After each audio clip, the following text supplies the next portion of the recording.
नमस्कार दोस्तों, मैं प्रभात तिवारी और सार्थक क्लासेस में आप सभी लोगों का एक बार फिर से बहुत बहुत स्वागत है। दोस्तों, आज के वीडियो में हम बात करने वाले हैं इंपॉर्टेंट करंट अफेयर्स की। ऐसा करंट अफेयर्स जो आपके असिस्टेंट प्रोफेसर एग्जाम की दृष्टि से काफ़ी महत्वपूर्ण हो सकता है।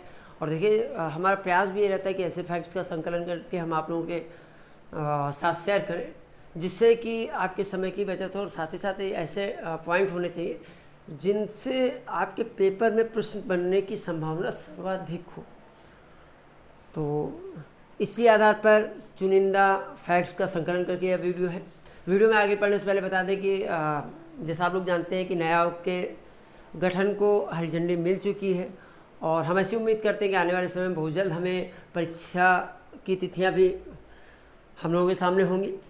तो इस कंडीशन में जैसा आप लोग जानते हैं कि पिछले लगभग 2 साल से हमारा यूपीएससी जीके पार्ट के लिए बैच चल रहा है। तो इसमें जो लोग फिर से जुड़ना चाह रहे हो हमारे साथ, वो हमारे व्हाट्सएप नंबर 9506543831 पर व्हाट्सएप के माध्यम से जानकारी प्राप्त कर सकते हैं। इस बैच में जो लोग जुड़ेंगे, अभी तक का जितना कंटेंट होगा उनको उपलब्ध करा दिया जाएगा और आगे जहाँ से तैयारी चल रही है वहाँ से साथ में ले लिया जाएगा।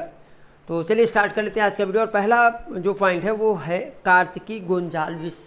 काफ़ी इंपॉर्टेंट नाम है, काफ़ी चर्चा में यहाँ नाम रहा है, क्योंकि कार्तिकी गोंजाल्विस जो कि एक भारतीय वृत्तचित्र फिल्म निर्माता हैं और इनके बहुत महत्वपूर्ण एक फिल्म भी है जिसे कि 95वें अकादमी पुरस्कार में सर्वश्रेष्ठ वृत्तचित्र लघु फिल्म का पुरस्कार भी प्राप्त हुआ था, जिसका नाम है एलिफेंट विस्पर्स। ठीक है, तो कार्तिकी गोंजाल्विस को हाल ही में यूके द्वारा हाथी परिवार पर्यावरण पुरस्कार से नवाजा गया। तो काफ़ी इंपॉर्टेंट फैक्ट्स है।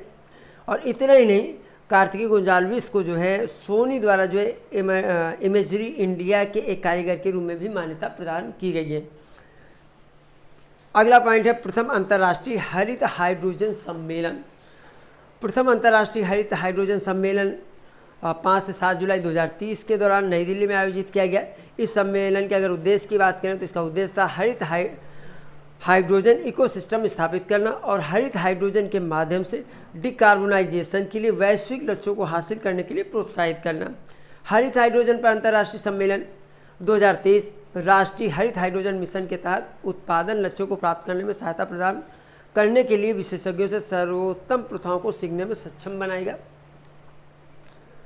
अगला पॉइंट है तुषार मेहता। तुषार मेहता अभी चर्चा में थे क्योंकि जो है केंद्र सरकार के द्वारा तुषार मेहता जी के कार्यकाल को 3 साल के लिए फिर से बढ़ा दिया गया, अर्थात इन्हें अगले 3 साल के लिए फिर से सॉलिसिटर जनरल नियुक्त कर दिया गया है। तुषार जी को अक्टूबर 2018 में सॉलिसिटर जनरल नियुक्त किया गया था और उनका कार्यकाल इससे पहले भी बढ़ाया जा चुका है। ये पहली बार नहीं कि जब उनका कार्यकाल बढ़ाया गया, इससे पहले भी उनके कार्यकाल में वृद्धि की जा चुकी है। ईरान शंघाई सहयोग संगठन यानी एससीओ का नया स्थायी सदस्य है। एससीओ की स्थापना 2001 में शंघाई में एक शिखर सम्मेलन में रूस, चीन, किर्गिज गणराज्य, कजाकिस्तान, तजाकिस्तान और उज्बेकिस्तान के राष्ट्रपतियों की ओर से की गई थी। भारत और पाकिस्तान दोनों ही वर्ष 2017 में एससीओ के स्थायी सदस्य बने थे। अगला पॉइंट है साई हीरा ग्लोबल कन्वेंशन सेंटर। हाल ही में प्रधानमंत्री नरेंद्र मोदी जी ने आंध्र प्रदेश राज्य में साई हीरा ग्लोबल कन्वेंशन सेंटर का उद्घाटन किया है।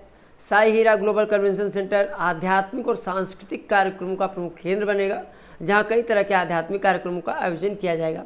दरअसल सत्य साई बाबा के नाम से विख्यात रहे आध्यात्मिक गुरु ने देश भर में 3 मंदिरों का निर्माण किया है। उनके बचपन का नाम सत्यनारायण राजू था और इनका जन्म 23 नवंबर 1926 को आंध्र प्रदेश के पुट्टपर्थी गाँव में हुआ था। तो साई हीरा ग्लोबल कन्वेंशन सेंटर किस राज्य में है? तो आंध्र प्रदेश में है। अगला नॉर्वे से एक बहुत ही महत्वपूर्ण और काफ़ी इम्पॉर्टेंट न्यूज़ निकल के सामने आई है। ये करंट अफेयर बहुत ही ज़्यादा महत्वपूर्ण है और क्या है इसमें देख लेते। तो नॉर्वे में हाई ग्रेड फास्फेट का विशाल भंडार मिला है और ये इतना विशाल भंडार है कि इससे दुनिया के अगले 100 साल की ज़रूरतों को पूरा किया जा सकता है।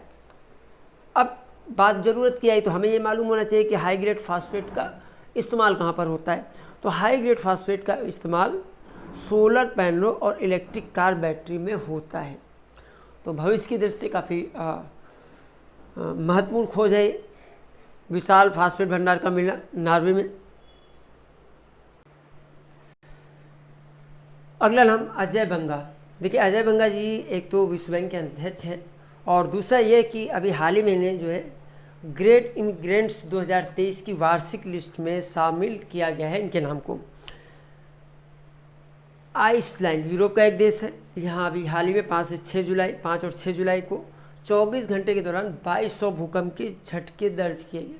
हालांकि ऐसा नहीं कि इस देश में भूकंप नहीं आते हैं, यहाँ भूकंप आते हैं, बहुत ज़्यादा संख्या में भूकंप आते हैं, लेकिन 24 घंटे के भीतर 2200 भूकंप के झटके ऐसा बहुत कम देखने को मिलता है। और इससे अमूमन इतने जो है भूकंप के झटके 24 घंटे में यहाँ नहीं देखने को मिलते हैं, अधिकतम 500-700 तक देखे गए हैं। लेकिन 2200 भूकंप के झटके का मतलब हुआ 24 घंटे में कि 24 घंटे एक तरीके से धरती हिलती ही रही।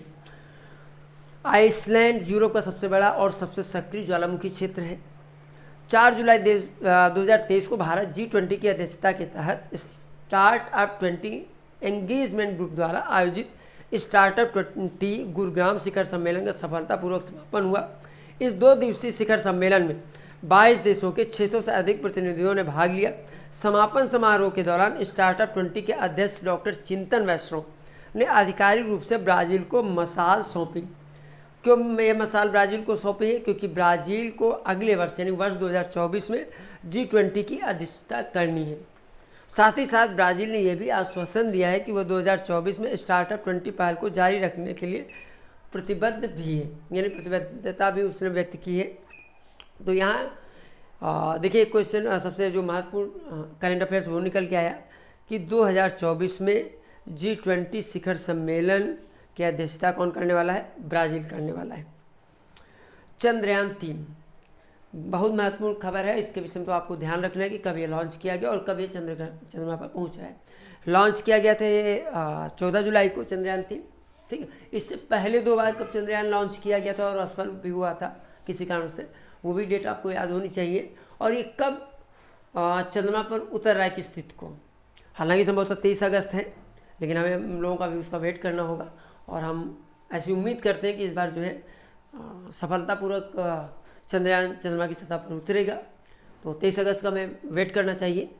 आज की डेट में जो मैं आज की खबर में पढ़ पा रहा हूँ काफ़ी करीब पहुँच गया है, चंद्रमा के ऑर्बिट में है चंद्रयान, ठीक है। तो चंद्रयान 3 जो है इसे 14 जुलाई को लॉन्च किया गया था। नीरजा प्रभाकर ICR की अनुसंधान सलाहकार समिति के नवनियुक्त अध्यक्ष हैं। थ्रेड्स, तो थ्रेड्स क्या है? तो थ्रेड एक तो ये है सोशल मीडिया प्लेटफॉर्म है जिसे मेटा ने लॉन्च किया है। तो ICT के अंतर्गत ये क्वेश्चन पूछा जा सकता है। और अगला करंट अफेयर्स है लेडी विद अ फैन। देखिए इससे पहले यहाँ पे दूसरी लैंग्वेज का वर्ड है डेमिट फेचर, आपको याद रखना lady with a fan. Lady with a fan Gustav Klimt जो कि एक ऑस्ट्रेलियाई कलाकार हैं, उनकी अंतिम कृति है। और ये अभी चर्चा में थी क्योंकि इसकी नीलामी हुई है पाउंड में, अगर बात करें तो 85.3 मिलियन या 108 मिलियन डॉलर में। और इतनी अधिक कीमत पर नीलामी होने वाली जो है कोई कलाकृति है।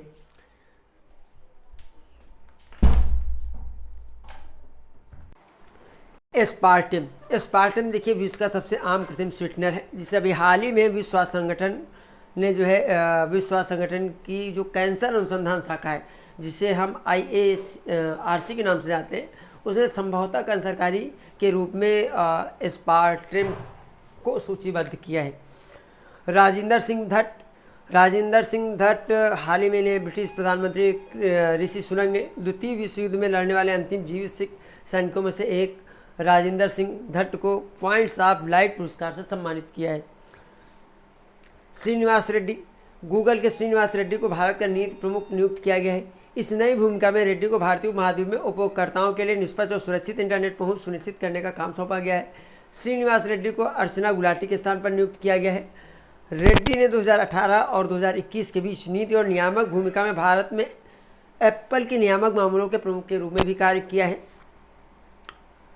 और अगला LF मोड ए काफ़ी इंपॉर्टेंट है। LF मोड ए क्या है? तो ये अमेरिका द्वारा प्रमाणित विश्व की पहली इलेक्ट्रिक फ्लाइंग कार, यानी ये फ्लाइंग कार है इलेक्ट्रिक। और कैसी फ्लाइंग कार है? इलेक्ट्रिक फ्लाइंग कार है, ठीक है। और अमेरिका द्वारा प्रमाणित विश्व की पहली इलेक्ट्रिक फ्लाइंग कार को LF मोड ए नाम दिया गया है। महिला सम्मान बचत पत्र 2023। देखिए आपके पाठ्यक्रम में बैंकिंग भी है तो इसलिए इसको शामिल किया गया। तो महिला सम्मान बचत पत्र 2023 जो है बैंक ऑफ इंडिया ने इसे लॉन्च किया है और बैंक ऑफ इंडिया महिला सम्मान बचत प्रमाण पत्र योजना शुरू करने वाला पहला भारतीय बैंक बन गया है। और इस योजना के तहत कोई महिला अपनी ओर से या किसी नाबालिग बच्ची की ओर से अभिभावक के तौर पर खाता खुलवा सकती है।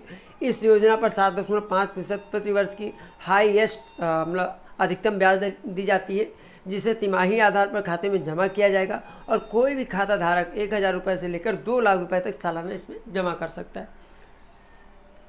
तरंग शक्ति, तो तरंग शक्ति भारतीय वायुसेना अक्टूबर-नवंबर 2023 में तरंग शक्ति नामक पहले बहुराष्ट्रीय हवाई अभ्यास की मेजबानी करेगा, जिसमें संयुक्त राज्य अमेरिका, यूनाइटेड किंगडम, फ्रांस और अमेरिका सहित कई देशों की वायुसेनाएं भागीदारी करेंगी। अब शीर्ष इलेक्ट्रॉनिक एक्सपोर्ट्स 2023, तो शीर्ष इलेक्ट्रॉनिक एक्सपोर्ट 2023 जो है वर्ष 2023 में भारत के शीर्ष इलेक्ट्रॉनिक्स एक्सपोर्टर्स 2023 के रूप में तमिलनाडु प्रथम स्थान पर रहा है।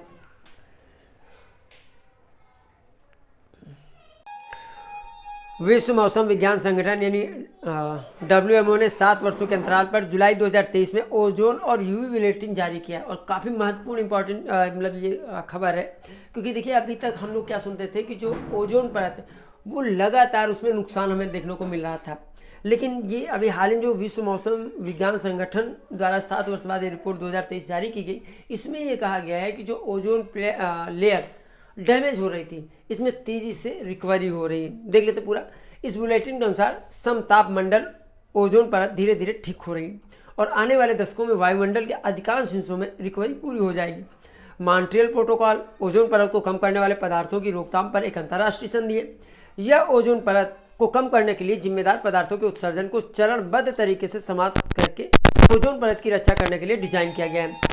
ओजोन परत संरक्षण के लिए 1985 वियना कन्वेंशन ने ओजोन संरक्षण पर अंतर्राष्ट्रीय सहयोग के लिए एक रूपरेखा प्रदान की थी। Shreyanka Patil women's Caribbean Premier League के लिए अनुबंध करने वाली पहली महिला क्रिकेटर हैं। न्यू डोंग्यू को हाल ही में संयुक्त राष्ट्र के खाद्य और कृषि संगठन के महानिदेशक के रूप में पुनः नियुक्त किया गया, यानी इससे पहले भी ये थे और उनका कार्यकाल एक बार आगे से बढ़ा दिया गया। और ये क्यों डोंग्यू किस देश के नागरिक हैं, तो ये चीनी नागरिक हैं। ले थांग लॉन्ग्स वियतनाम के न्याय मंत्री जो जुलाई में भारत की यात्रा पर हैं। भारत के पहले स्वदेशी परमाणु रिएक्टर का संचालन प्रारंभ हुआ है गुजरात में। तो दोस्तों ये जुलाई मंथ के कुछ जो करंट अफेयर्स के हाइलाइट्स हैं उनको लिया है। आई होप कि ये फैक्ट्स एग्जाम में आपके काम आएंगे। तो आज के वीडियो में दोस्तों इतना ही। हम आपसे फिर मिलते हैं अगले वीडियो में कुछ नई जानकारी के साथ। तब तक के लिए नमस्कार।